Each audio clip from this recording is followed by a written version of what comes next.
Good afternoon, ladies and gentlemen. The college has great pleasure to have a special lecture, which I think is very appropriate for Chilean medicine. The lecture is to be delivered by a very notable monk of the country, the Venerable Payutto. Payutto is one of the most respected monks in Thailand nowadays. He passed Pali 9, the highest level of Pali study, in 1961, since he was an novice. Thus, he received higher ordination under the sponsorship of King Bhumibol at the temple of the Emerald Buddha, with the Supreme Patriarch as preceptor. He obtained a bachelor degree in Buddhist studies with first-class honors from Chulalongkorn Rajvidyalaya University in 1963. He also served as full-time instructor at this university for 2 years. From 1964 to 1974, he received the position of assistant to the Secretary General and later became Deputy Secretary General of Chulalongkorn Rajvidyalaya University.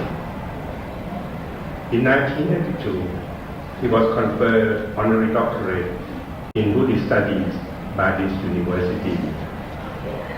He was invited to teach Buddhism in several universities in the United States, including Harvard University, and has written more than 20 books on Buddhism. Payutto's contribution to world community was internationally recognized when he was awarded the 1994 UNESCO Peace Prize for Peace Education for his ongoing work to construct the defense of peace in the mind of the people. It is a good opportunity this afternoon for us all today to have Venerable Payutto to deliver his talk entitled The Philosophy of Living, Dying and Death. May I call upon Venerable Payutto, please. Distinguished participants, ladies and gentlemen, today, according to the schedule, I have been expected to speak on death and dying. But as it has been made open for me, I would like to speak on aging and dying, or old age and death, rather than on death and dying. Old age and death are natural phenomena. It is in accordance with the law of nature that all conditioned things are impermanent and liable to change, being subject to causes and conditions. Everything that has a beginning must at last come to an end. The lives of all beings after being born must decay and die. Aging is just the decline of life and the decay of the faculties. And death is the passing away, the termination of the tie of life, the break-up of the aggregates, and the casting off of the body. Although by nature, aging and death are merely facts of life, psychologically, they often mean to the worldlings a loss of hope, the frustration of all aspirations, the jump into a great darkness, and thus the feeling of fear and anguish. In spite of degeneration and loss inherent in aging and dying, old age can be turned into an opportunity for development, and death into that for a sublime attainment. At least one should live a good and worthwhile life of the own, and can die unconfused or even die an enlightened death. Human lifespan is traditionally divided into 3 stages: the first, the middle, and the last stages. Of course, with attention to what is good and right, one should live a good life through all the 3 stages of life. However, if through negligence one fails to fulfill the good life in the first and the middle stages of life, the room is still left for him or her to fulfill it in the last one, that is, in his or her old age. Not only when still a young black-haired man in the prime of youth, but also when he became old age, advanced in life, and come to the last stage, being 80. The Buddha was still perfect in his lucid wisdom. This means a happy and fruitful life in old age is a possibility.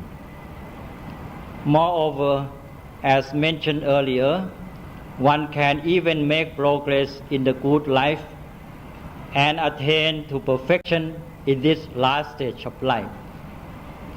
So many people spend the whole time of their early and middle ages in search of fame and fortune, in seeking after wealth and power, and in the pursuit of material pleasures.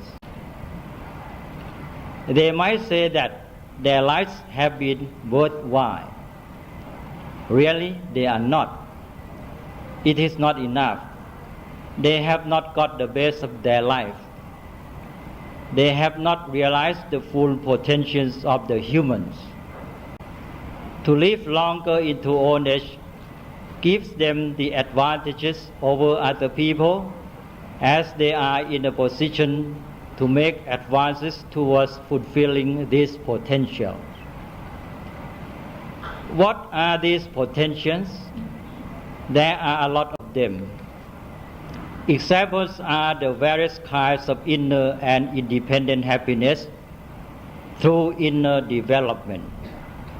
In short, there are a lot of the good that people in search of wealth, power, and pleasures will never experience and enjoy, except that they survive to develop them in their old age.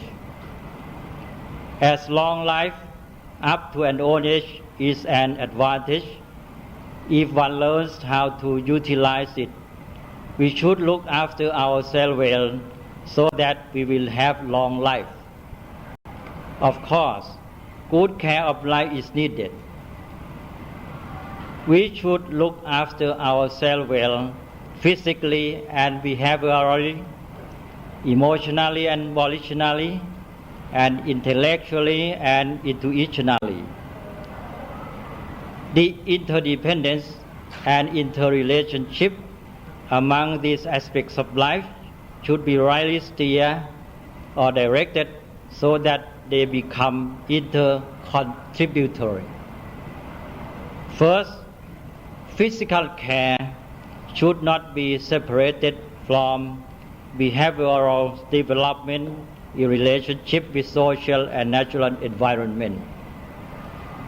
In addition to sufficient nutrient food and physical exercises, right attitudes and behavior such as beneficent habits should be developed in connection with eating, general material consumption, and recreation.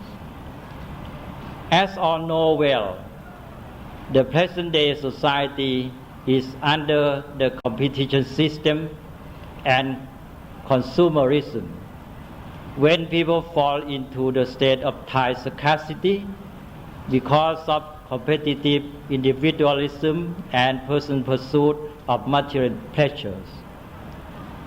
In the context of such a society, people find it difficult to take care of other people, and therefore people in old age should be more self-reliant. In these situations, they should devote themselves more to the intimate relationship with the natural environment. They should enjoy physical movement and activities in the midst of nature. As far as personal relationships are concerned, love of sons and daughters leads to concerns about their will and woe, which are satisfied by parental care. However, when children have grown up and can take care of themselves, they take responsibility over themselves. At this point, the concerns of the own parents over their grown-up sons and daughters, or of the grandparents over their grandchildren, often lead to vexation on the part of the latter and an upset on the part of the former. It is not good to the mental health of both sides. There is a principle in the Buddha's teaching that when children grow up and are able to take responsibility of their own lives, parents are expected to develop equanimity. This means love must be balanced by equanimity. In other words, love that grows into attachment, whether to persons or things, must be replaced by equanimity. Love must be maintained at the level of loving kindness or friendly love. In Thailand, aged people find the balance of loving kindness with equanimity in joining their peers in the Buddhist observances at village monasteries and even stay overnight there every 8 or 7 days.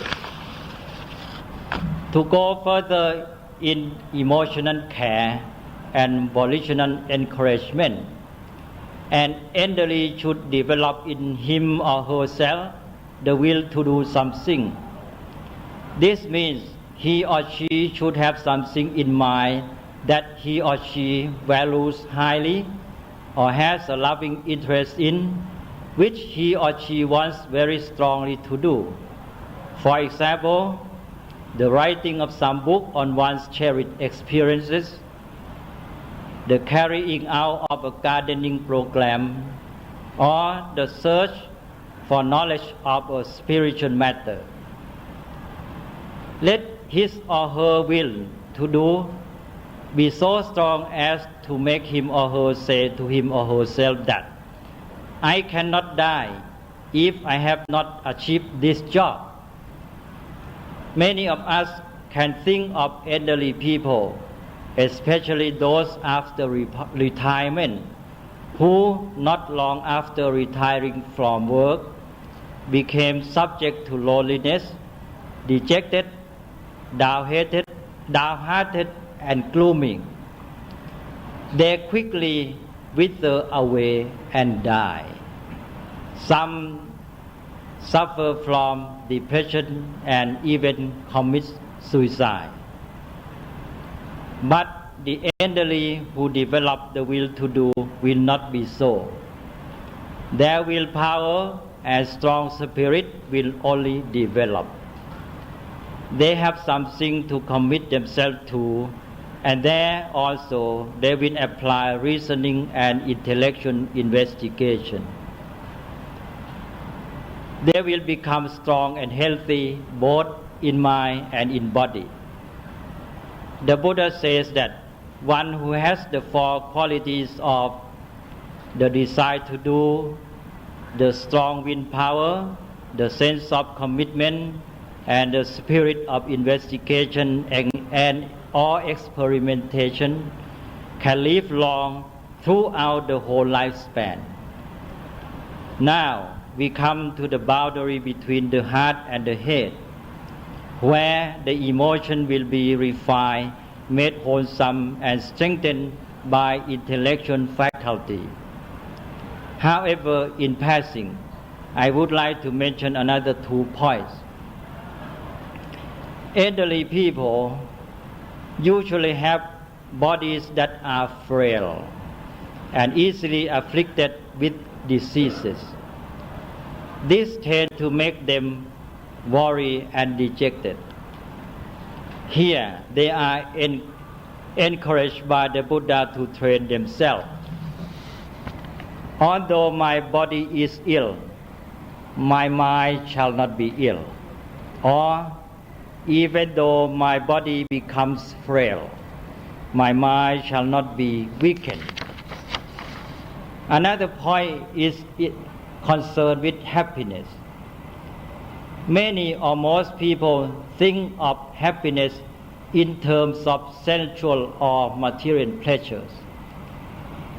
If happiness consists in satisfying the senses, life in the old age will be that of a great torment, forever deprived of happiness, because aging means, among other things, the degeneration and decay of the sense faculties.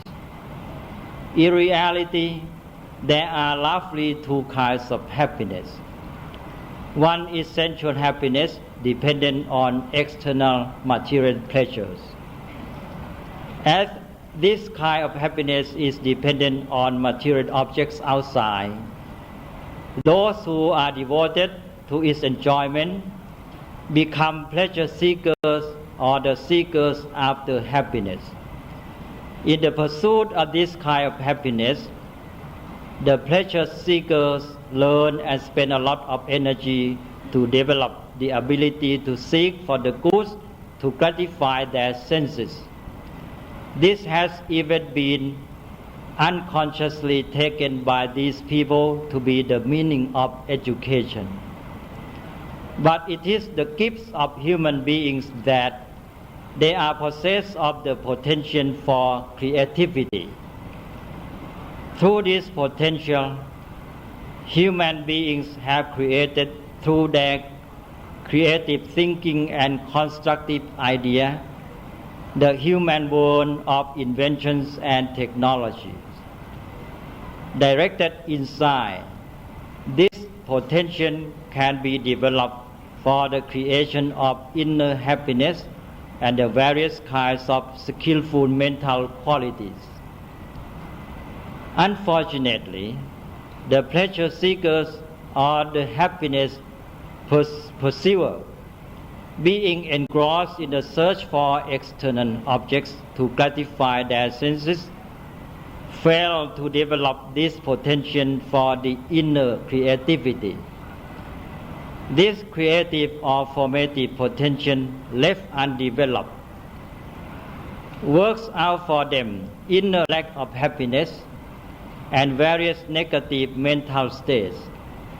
Thus, in this way, the pleasure seekers, while seeking external happiness through the gratification of the senses with material objects, create or form inside themselves stress, anxiety, worry, depression, fear, insomnia, and all kinds of negative mental states, and even mental disorders.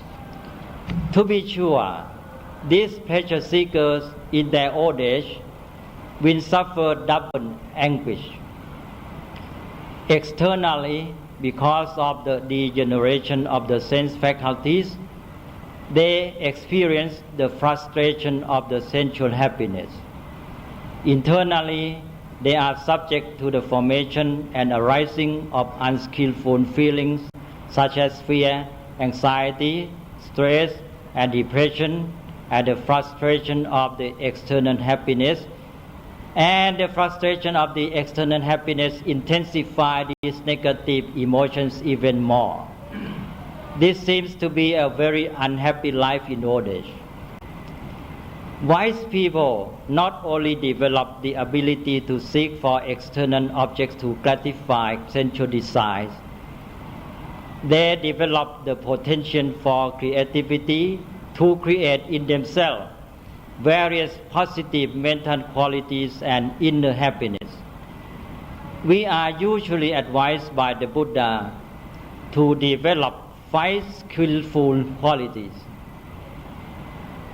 as the constant factors of the mind, namely joy, delight, relaxing calm, happiness, and concentration. These 5 qualities will keep off all negative emotion and unhappiness. It is the development of the ability to create happiness or to be happy. This is the development of the ability to create happiness or to be happy. As this second kind of happiness is internal, mental quality, independent of material objects outside, the person who has developed it becomes, in contrast with the happiness seeker, the possessor of happiness. In their own age, the elderly should learn to develop more and more this inner happiness so that they will enjoy lives of peace, freedom, and happiness. There is still a higher level of happiness. It is happiness beyond all formations. This is the highest kind of happiness to be realized through the liberating wisdom or insight into the true nature of things. In the way of liberating the mind through wisdom and insight, we are advised by the Buddha to face and learn the truth of things at every step. Aging and death are among the facts of life that should be constantly reviewed. In the words of the Buddha, these 5 facts of life should again and again contemplated by everyone, whether female or male, whether a layman or a monk. 1. That I am subject to old age, I am not free from it. 2. That I am subject to disease, I am not free from it. 3. That I am subject to death, I am not free from it. 4. That there will be division and separation from all that are dear to me and beloved. 5. That I am owner of my deed, whatever deed I do, whether good or bad, I shall become heir to it. Death, in particular, which is the central point or culmination of these facts, is a sufficient focus of contemplation. Buddhists are advised to practice mindfulness or contemplation on death. It is called in Pali Maranasti. This mindfulness or contemplation is far different from imaginative or fanciful thinking, which often leads to fear, sorrow, or downheartedness. That is called an unwise attention. The right and wise contemplation on death leads to the acceptance of the fact of the impermanence of life, and further to the urge to lead a life of diligence or earnestness, to get the best of life before it comes to an end. Furthermore, this contemplation on death leads to the realization of the truth of the impermanence of all things. The insight into the true nature of all things will bring about wisdom that liberates the mind. The mind of the wise who realize the truth, being free, is set to equilibrium and stands in equanimity. The person who is in this stage of being is in the position to enjoy the highest happiness. Some of the disciples of the Buddha even attain to the enlightenment and final freedom at the moment of death. For those who have not realized the final goal of perfect freedom at the moment of death, they are advised to die with clear and peaceful mind, unconfused. In short, 3 points should be observed concerning aging and death. Firstly, aging and death are plain facts of life to recognize, the contemplation on which may lead to insight into the truth of all things. Secondly, aging and death can be opportunity for the development of good life. We should make the best out of them. Thirdly, relying on aging and death, even the ageless and the deathless can be attained to. With these remarks, I bring my talk to a close. Thank you, everyone.